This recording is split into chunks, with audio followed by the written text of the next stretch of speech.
you're lucky if life is hitting different kind of emotions at you. But try not to be vocal before time. I've faced so many emotions, from insecurity to jealousy to heartbreak to things like that. I mean, I've also learned to love in years now, and I feel like I'm a good lover. You do not need to look for love from outside of you. You are born with it. The best results of any investment, whether life, love, family, mutual funds, are always the tail-ended ones. You got to really wait for them to start paying their results. And I'm not some Baba here.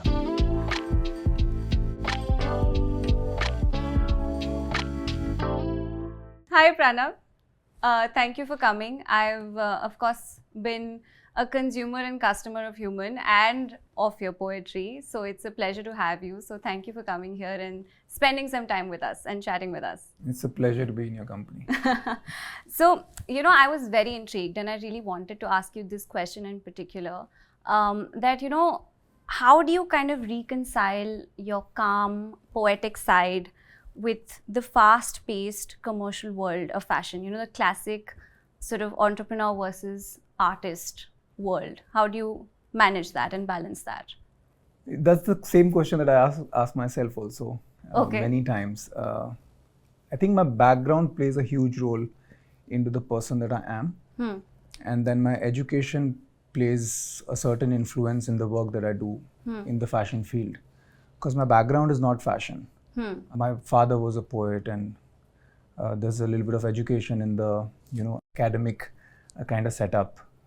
I was also very interested in mathematics and algebra, and then Hindi literature and things like that. So fashion was never an interest for me to get into. Somehow accidentally, like many great things happen in life by accident, fashion happened to me. So it's a borrowed skill set that I have. I always say that I don't even identify myself as a fashion designer, because deep down inside I feel like I'm a storyteller. Fashion is just a means of, that's the only way I know how to tell my story. And because it's borrowed, and it was borrowed at a time when I was growing up, which is your late teens, when you're in college, you're rebellious as a mind, psychologically. So there's a lot of aggression, there's a lot of demolishing and disruption in which framework my mind operates. It is always, there is a certain amount of pace with which I operate with my fashion work, and that is what you would see there. And that is also me. But when I'm writing, or when it's just me, then it's I go back to my who I actually am, which is very secure, which is very settled. Thankfully, my father gave a very, made me ambitious, but at the same time made me feel very secure on at whatever stage I am. So yeah, it's that those two, people I juggle with. So I was just going to ask you, because you mentioned that you're, a storyteller at the core. So if I asked you to pick one medium, whether it was fashion or poetry, which one would it be? What comes to you most naturally? I think that's essentially poetry.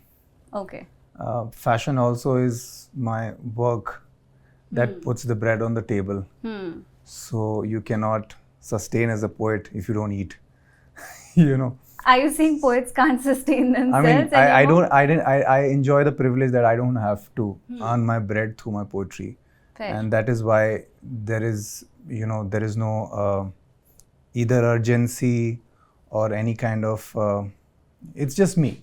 Whether somebody likes it or doesn't, understands it or not, it's beyond that. It's just the way I want to convey my story in the truest form.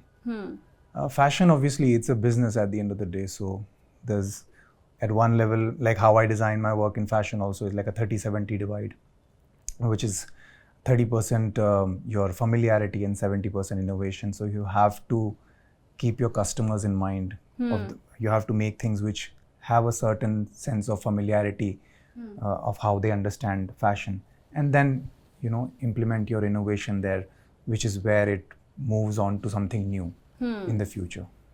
Nice. So, you mentioned that poetry is not something that you would choose or have chosen to, for your bread and butter. Do you think it's a dying art form? No, I don't think so. I don't think it's a dying art form. I think I write in Hindi, so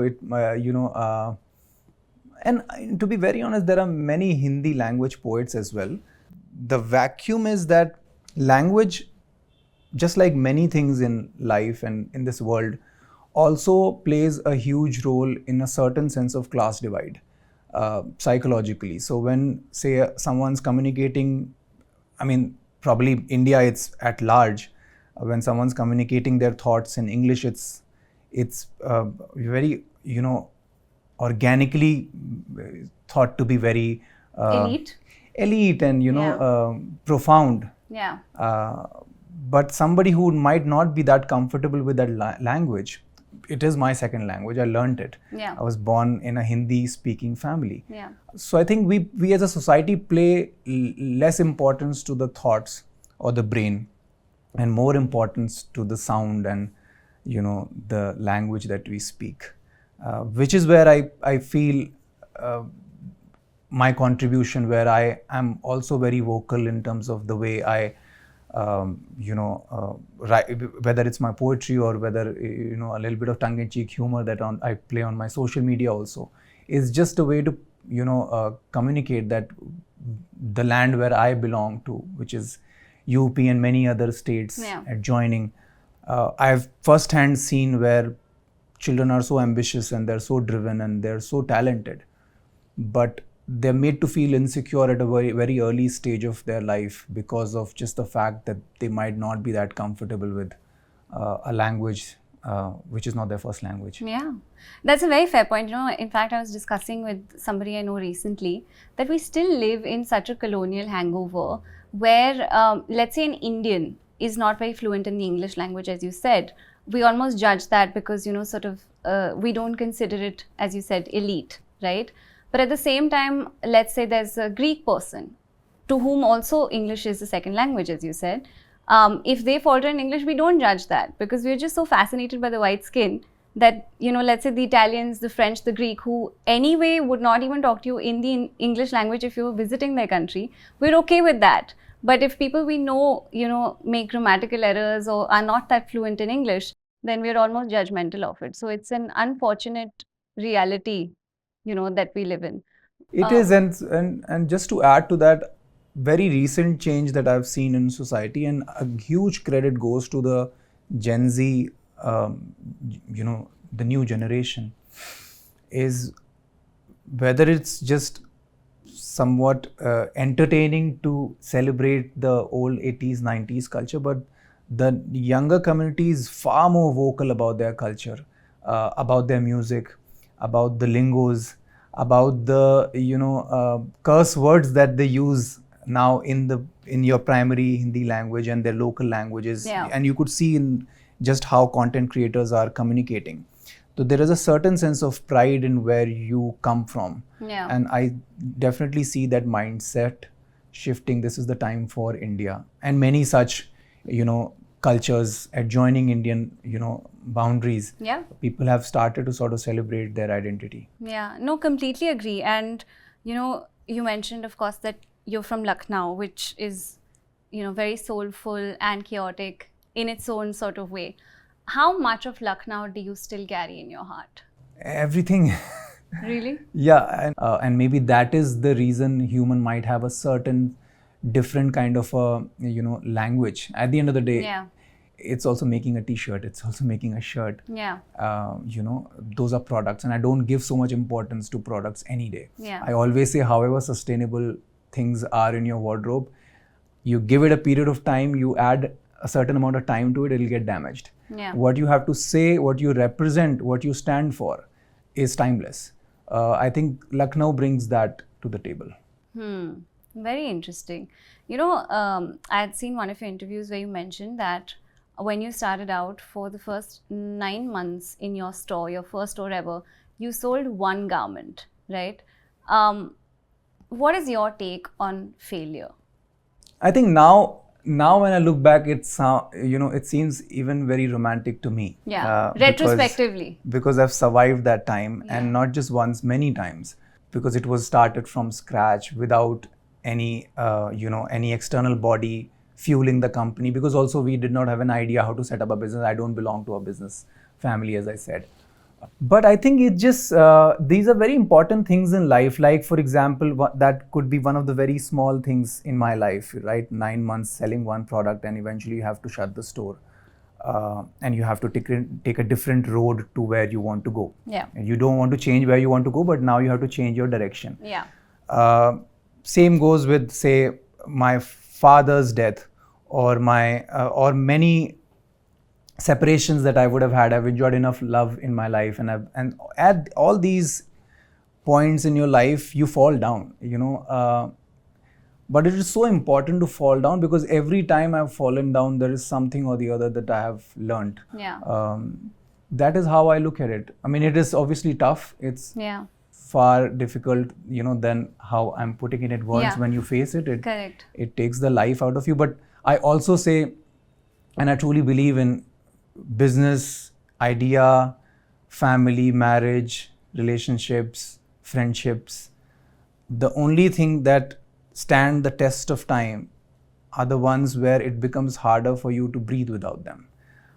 So if you have an idea, you will only take that boat to the other side if it chokes you with having to visualize a life without that particular moment or scenario or person. Yeah.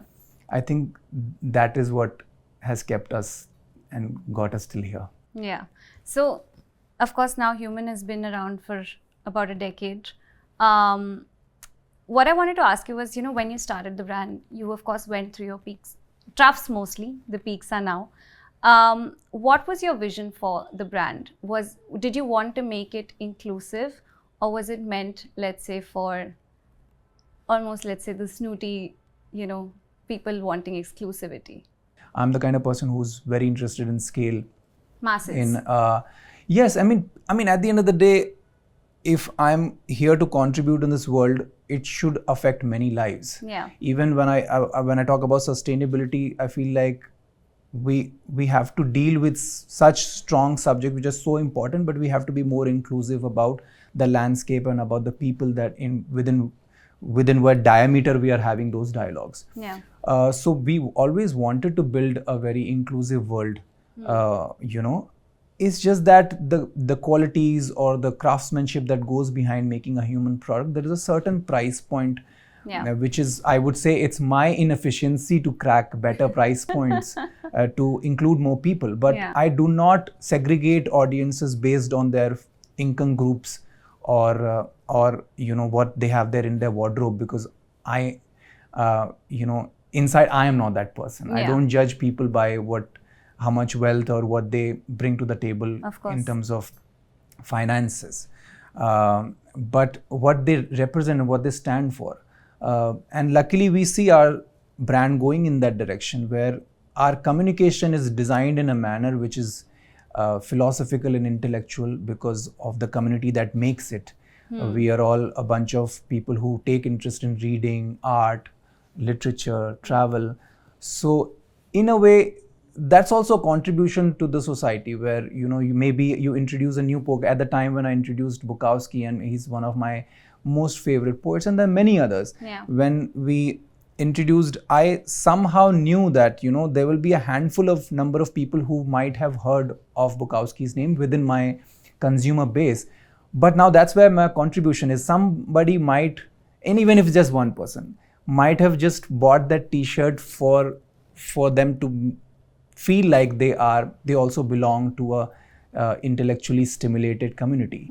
But now, because an after effect of that, when it's hanging in their wardrobe for, say, months, you're living in an age of internet. There will be one day when you would Google Bukowski, and then you will stumble upon one poem, and then it might just make a difference in their life, like how it did to me. It'll spark curiosity at the very least. Yes. So from communication to consumerism, people are very, very important. Yeah.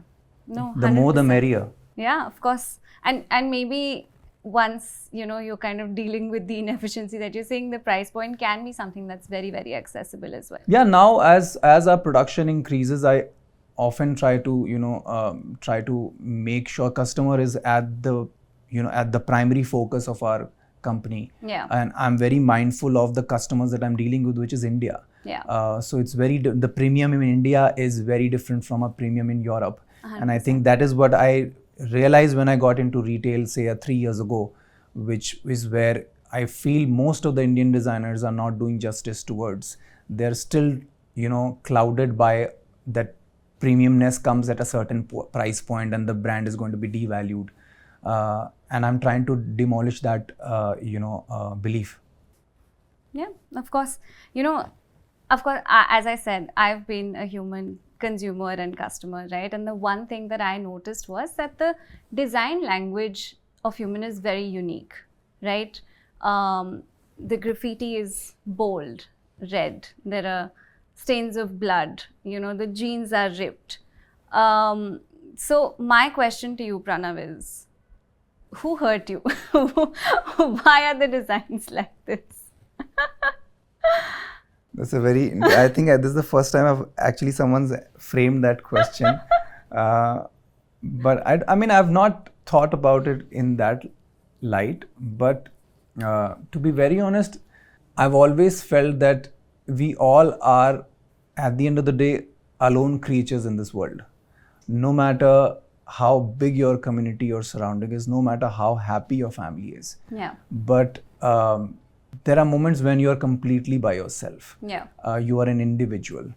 And I think those are the moments when emotions, and you're lucky if you're able to get those times by yourself often. Yeah. Which is also a parallel of, enjoying solitude. It's not depressive by any means, but those solitary moments are somewhere kind of re-anchor you, and they somehow help you to re-evaluate what you've been through, what has gone into your life. And when you go through those phases, it's quite evident that it will surface in your work. Yeah, because there is some pain in the imagery. Or at least that's my observation of it. I could be wrong. But subjectively, that's how I've experienced it. I mean, because I also at a certain level, I mean, not enjoy pain, I'm not Bacon, but I've accepted it, For example, in the work that we've done at Huemn, since my father's departure, when he died in 2018, now when I look back, there is not even one collection where his presence is not there. I'm not so vocal about it because we are also dealing with consumers, and it doesn't have to be out there. But now when I see it is there, but it's not there in a very depressive form. It is not there in a negative form. It's almost like it's a part of life. Yeah, it's a representation. Yes, it's like I almost feel his presence far more than when he was actually present. Because he's now in my mind throughout the time, and it is obvious that it is supposed to surface in your work. I always say within our community also, and to youngsters also, that if you're an artist or if you're an entrepreneur, especially a creative entrepreneur, it's very important that you're like a sponge. You keep taking what life hits at you. If you're lucky, if life is hitting different kind of emotions at you, but try not to be vocal before time. If you're tweeting about it, if you're I would say exhibiting those emotions before they are fully cooked, you're going to be the one who's going to be deprived of a beautiful meal, which is your work. Yeah. Because that emotion in its purity is such a strong emotion, which one day will take shape in your work. Yeah. But you have to spend enough time. That is where patience comes into picture, where you have to live with that emotion for a very, very long time. And that's the difficult part, because you want to say what you feel to your loved one or to your friend, or to go talk about it on social media, even political subjects. You would see Huemn has always been very, very, I would say, there is a certain sense of society in it, there is a certain sense of political demographic in it, culture in it, a personal journey in it. But that is for you to understand. I'm not supposed to spoon feed that to you. That is that's something that has helped me make something out of what I have experienced in life. Yeah. So, art is also extremely subjective. Like, we don't know how one person is interpreting it versus the other. For example, my sister's an artist. She paints. And, each one of us has interpreted her art very differently. from what even her vision was, right? So, like you said, we don't know whatever it is that you design, whether that's pain or whether that's, representation of just solitude or love. One doesn't know how it's perceived, which is why I said that my interpretation of it was that there's a little bit of pain in the imagery. But, taking away from the sort of human designer CEO part of you, I want to digress to the poet side of you. And I want to ask you, the standard pertinent question, which is, what is the meaning of love for a poet? For a poet? Yeah. I think it's different. Representing the poetic community? Yes, you are. You are. I mean, I've also learned to love in years now. And I feel like I'm a good lover, to be very honest. And I've often tried to sort of, try to understand what love stands for and what an equation between two people when they come together stands for, which is to a certain sense curiosity and romance. Yeah. Where curiosity and romance and interest, these are emotions where two people are required. It's more like a collaboration where it's a give and take relationship. Yeah. You crack a joke and someone smiles, then someone else asks you to sort of spend time with them and you make time for them. Now that is a far romantic setup. It needs two people to bring that to the table. Love, on the other hand, is an emotion which can only be given. It is not in correlation with an object or with a person or an entity. It is something that you have inside you. You do not need to look for love from outside of you. You are born with it. Your, I would say, job or duty is to give it. Now it totally depends on your strength and ability, how many people you can provide that to, how many lives you can, enrich by the love that you bring on the table, how many faces you can bring a smile to, and that could just be your lover if you're so concentrated in bringing value to just your lover's life, or it could just be a community. But there's a sense of purity in love, there's a sense of dignity in love, and there's a sense of power in love. It does not make you feel weak because it does not demand. When people ask about unconditional love, love itself is unconditional. There is, whether you love in return or whether you offer something in return, is not based on why I should love you. It's a kind of responsibility with which I would have decided to love you, because that's an emotion that I feel for you. That is something, and from the time I've not been this way, since say childhood. I've faced so many emotions, from insecurity to jealousy to heartbreak to things like that. But again, when life makes a machine out of your life, you realize that you yourself are capable of so many emotions. You're here to actually provide, whether it's for your family, whether it's for your lover, whether it's for your brother or the community you're a part of, a society that you're working for. And the moment you know your role very well, it's like an investment. I see it like an investment, and I always say the best results of any investment, whether life, love, family, mutual funds, are always the tail-ended ones. You got to really wait for them to start paying their results. If you're too impulsive, hey, you know what, why didn't you message back? I mean, it's like silly things. That is where those fabrics are damaged, and you will never get the results that you are you should be getting from life. So we can say that Pranav believes that love is unconditional, or ought to be unconditional at the very least. Yeah, love's to be given. So people often make a mistake, and I'm not some Baba here. This is my worldview, this is my viewpoint. It might differ from many people, how they want to choose to live their life, but it centers my life really well. It makes me feel very stable and secure, which is where I know that I'm here to give. So whether in business or whether in my personal life, my idea of engaging with somebody is, if I'm present in a room, because of my presence, there should be a smile on people's face, or or somebody should have good time. If I'm going out for dinner with someone, I feel like they should after they leave that table, they should feel like they spent a good evening with somebody. Yeah. And that's the only thing that you can do for somebody. You know, at the end of the day, you're also going to die. But if say in your dying years, there aren't many people who have great stories to tell about you or the experience that they live with you, then it's such a hollow life. It's like मुझे दे दो, मुझे दे दो, मुझे दे दो, सभी लेने में लगे हुए हैं. So I want to give. It's very rare. People don't think like that, I have to say. Yeah, you have to live a lot. You have to live a lot. Go through many heartbreaks. And obviously I will also evolve. This is a very young version of me, although I don't look that young. But you give it another 10, 20 years, it would have evolved into something else probably, because then life would have happened. That much life would have happened to me. Yeah.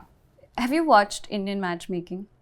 Unfortunately not yet. So, but you know the premise of the show, right? Like there is a matchmaker called Seema Taparia who basically sets up people based on their preferences and their biodata. It's like the sort of, you know, classic arranged marriage situation. So she met this one girl who was innately very romantic and very interested in poetry.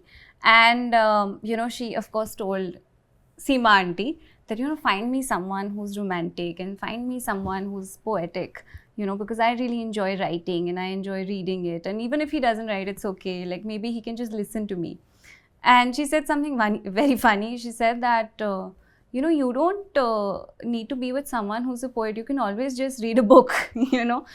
Do you think that that's something that you've seeked in your partner, like for them to be able to understand that side of you? Or it doesn't matter? That's for you. There is very little thought when you are romantic towards a person. There's a lot of heart. And obviously you are attracted to things or people who are wired the way you are. Like for example, I love women who are very confident or who are very you know, funny, or who are to a certain level well read.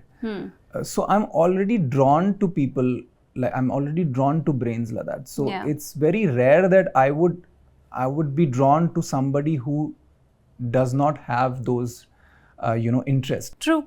Any like Hindi favorite poet that you have, or a couplet that you might remember that you would like to share? I mean, it has to be my father. Yeah. But obviously I would have thought that. I'm very bad at you know, I'm very bad at memorizing lines. So you know, I'm sitting on a book which is not published by my father. He's actually written the entire Bhagavad Gita in the form of a book, in a form of a poem. Wow. So that is something that I'm planning to publish. That is one great you know, asset that he's left behind. Yeah. And you're working on that? When do you plan on publishing it? Hopefully soon. Yeah. But you know what, I don't remember line to line, but one poem of his I remember, I think it was around 2017 or 16 or something. And he's a very emotional person, very, very loving person. I always feel like my father also played the role of my mother. Yeah. My mother was the typical father, but my father was a father as well as a mother. Yeah. So everything would impact him, everything would make him emotional. Yeah. And there was a poem which says, Zindagi chalti gayi, hum katra katra kam hue. It's a beautiful poem, and where I don't remember line to line, but he must have seen or observed some chaotic or a violent moment in his neighborhood. Yeah. And just the normalcy of it, where he was just a spectator, like many others. Yeah. And to come back to the table and write about the pain that made him feel that he was again like everybody else, just a spectator. Helpless. That is how life happens to you. Yeah. You know, and he ends with Zindagi chalti gayi, hum katra katra kam hue. So katra katra kam hue, matlab whatever you were born with. Kharch ho gaye. Yeah, exactly. So it's all spent slowly and slowly, and you have very little to offer. Yeah. See, one side of you is so poetic and such profound things you're saying. The other side of you, I've seen your Instagram stories, you literally post the worst Bollywood songs. I want to ask you why. What is your obsession with cheapy 80s Bollywood songs? I mean, Instagram is the gateway for me to really enjoy, and for me, like, and it's very impulsive. There is nothing thought about. Like, if you see my page, there is so much that I do in life. That is just one part of who I am, which is my poetry, and it has a white kurta and I talk about it. But I have so many dimensions to me, like everybody else. Yeah. I feel pain, and I might feel impulsive, and I might feel agitated. When I'm designing, I'm very, very, I would say, there is a certain sense of violence in my head. So I like to work in isolation because and that's what shows in my work also. Yeah. But I mean, that is all for me. This is just to add a smile to someone's face. I really do not care what impression they will have of me by the virtue of my social media. If they are very interested, they would want to have a cup of coffee with me. Yeah. And maybe even if they don't change the perception, it's a beautiful perception. I mean, at the end of the day, it's funny, It's fun. I agree. It is fun. I love that. Yeah. And actually, to be very honest, I also enjoy that. You enjoy that music? I enjoy the music because I have had variety of music that has influenced me in my life. In college, I was the vocalist of our metal band. Wow. So I've broken guitars and thrown mics at the audience. So I've gone through that phase. And then again, jazz, blues, hip hop, rap. There are so many verticals to the music that you enjoy. Classical, ghazals. And I also, at this point, I enjoy the old, late 80s, early 90s music. For some reason, it just adds a smile to my face. So I completely agree. And I feel like at least Bollywood music for us also has a certain element of nostalgia, right? Like, same. I really, really enjoy the early 90s music because, of course, I think I was, 4 when DDLJ came out. And it'll always still bring a smile to my face, even though there is better music, even though there are better lyrics, even though, let's say, music has evolved today, even in the movies. But I think that nostalgia is very nice to have. I'll tell you, there is a deeper sense to also what I do. I mean, I don't think about it all the time why I do it, or how my social media, how I operate. But in this country, fashion and art, and particularly fashion, is a very alien industry for a larger community, at least to the land that I come from. It represents only a handful number of people. It offers to a handful number of people. It speaks the language of only a handful number of people, which is literally 1% of this country. Agreed. I don't want that. It does not add anything to my life. Yeah. I like when a variety of segment is able to understand what I'm doing. Yeah. What you have to say becomes far more engaging when there is a certain sense of entertainment with it, because the country is also driven by entertainment. I of course have seen so many celebrities wearing your brand. How do you feel seeing so many famous people dressed in your clothes? So 10 years ago, when I started Huemn, I used to go to the malls and I would see, all these brands, from a Nike to an Adidas to things like that, and in the mall, people wearing, or at the airport, people wearing. And I always would think that that's the kind of, integration in society I want to have. Yeah. That's the kind of joy that I want to bring to someone's life, where they are a part of the brand and they're endorsing it in their everyday life. I'm more happy when I see that. Yeah. When I'm walking. This recent trip to my, to Bombay, I was there, and I see a lot of shirts and t-shirts when I'm traveling. But the blood range, there's a certain blood range in the company. And I really love that, and it is far more visual, in its aesthetics. And I saw people wear denims which were distressed and blood impressions on them on the road, and that I quickly took a sneaky shot of the person from a very far, and then I sent it to my team. I was like, this makes me far more happy. Yeah. Because a sense of style is also being elevated in the larger landscape of the country.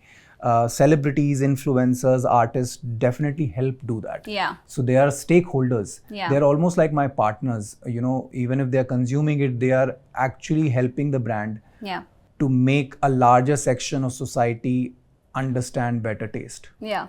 Yeah. And that's real impact. When you actually see people on flights, when you actually see people on the road, embracing what you've designed. I go and talk to them. Yeah? Yeah, as a stranger. I'm like, that's a very nice shirt. Where did you get it? Yeah. And till date, fortunately, no one's complained. They're like, they talk about the brand. Sometimes they would know me, but more often than not, they would not. And I love that.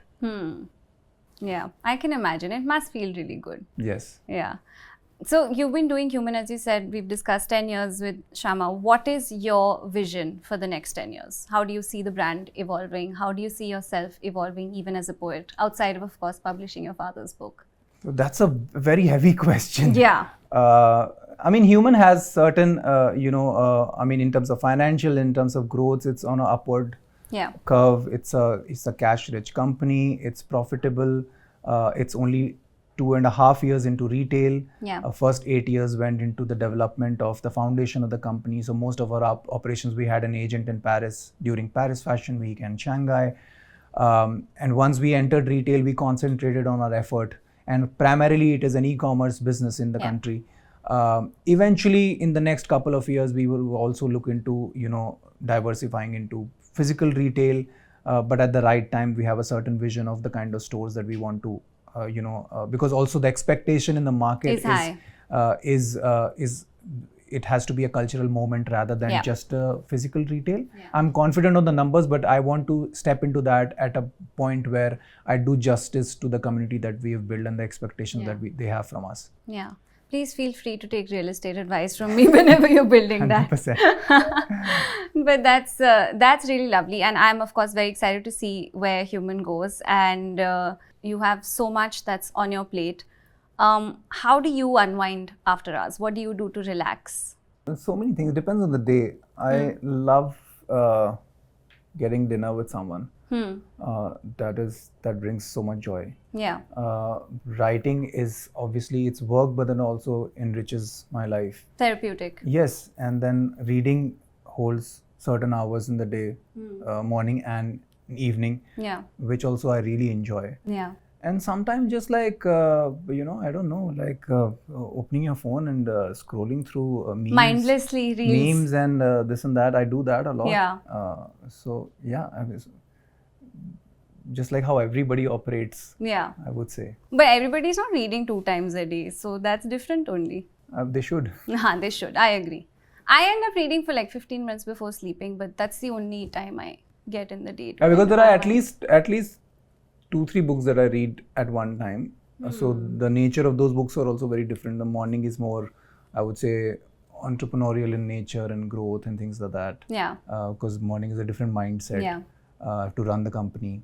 Evening is more literature and poetry and things like that. What are you reading right now? I've been reading the same book for many weeks now. Yeah. The friend that gave me is a running joke that you haven't finished that book. It's called The Museum of Innocence by Pamuk. That's the evening. Yeah. Then obviously I read Rilke's poetry. Then in the morning I've just started a week ago Good to Great. That's a very good book. Yeah, so finally started that. That's a really, really good book. It's been lovely chatting with you. We usually have a tradition where we play a little game at the end. You said you live under a rock, so I presume you have not seen this series called Farzi Mushaira, which basically... I've seen snippets of it. You have? Yeah. So if it's the same where people come up with... rubbish funny poetry. Yeah. I think I have seen. Yeah. So what we're going to do is, since you have a habit of giving yourself stars and you only give yourself 1.5, 2 stars, and you make sure you put the 5 and you only fill in 1.5. So you rate yourself, and I'm going to read some, funny poetry, and you have to rate that and give it stars. I have to give the stars to the poem. Yeah, I'm going to read it for you, and then you tell me on a scale of 1 to 5 whether how you think funny it is or how. Whether you like it or not, whether it's funny, whether it's endearing, whether it's absolutely... Who wrote these? The people in Farzi Mushaira. I have not written this. Okay, lovely. My poetry it's not as good as yours, but it's decent. I would love to read it someday, yes. No, I'm a little embarrassed to share it with you. I feel like, for the normal people, it's nice only. But then by theory of relativity, it'll be really poor compared to which yours. Which part of me makes you feel like I'm not normal? No, in the sense, it's like being proficient at something. And then, like, I wouldn't sing in front of a singer, but otherwise on... No, trust me, I'm just wearing a kurta. I'm actually not a poet. अच्छा ठीक है पूरा episode कर लिया हमने सब poetry की बात करके. Now you're saying you're not a poet. But चलो, now I'm gonna read this with the right kind of emotion and then you tell me. You have to give it between 1 to 5 stars. Yes. Okay. कितनी है मुसीबतें, कोई and नहीं होता क्या? X को गाली देने का आजकल ट्रेंड नहीं होता क्या? रोता क्यों है जरा से ब्रेकअप पर? वाह. तुम लोगों के यहाँ पे बैकअप में फ्रेंड नहीं होता क्या? So bad. I know. This is so bad that it's 5. It's 5? Yeah. Okay, done. Bring it on. Yeah. मेरी इज्जत के रेट लगाना सही सही. Yeah. कौन सा था गेट? बताना सही सही. और भाई तू ओयो में रिसेप्शनिस्ट है, तुझे मेरी कसम मेरी बंदी दिखी थी क्या? बताना सही सही. Wow. That's amazing. 5? 4.5, let's 4.5. just say. Yeah. First one was a little better. Yeah, I want to be genuine in this. Okay, done. Then the last one is, खुश रखना चाहते थे, कितने sad हो गए तुम. Creepy, toxic, possessive, कितने bad हो गए तुम. ये ना पहनो, वो ना करो, यहाँ वहाँ जाना नहीं. आशिकी करने आए थे, मेरे dad हो गए तुम. So now that's amazing. That's amazing. 5. I think this is 5. 5. This is a good one. I can go a little above also. Yeah. I 5. said this to my dad because I found it really funny. And the only thing he took from it was कि whenever I stopped you from doing anything, I was like, no, that's not the point. It's just a funny, that's very cute. Yeah, couplet. Thank you, Pranav, for coming. And it was so much fun chatting with you. And all the best for Huemn, for your poetry, for the book you're about to publish. And we hope you have a great time on the holiday that you're going on now. Thank you, Bani. I had a wonderful time. I think it's very rare to find conversations where the host is so curious and honest with the questions that they ask. So I had a wonderful time. Thank you. Thank you so much.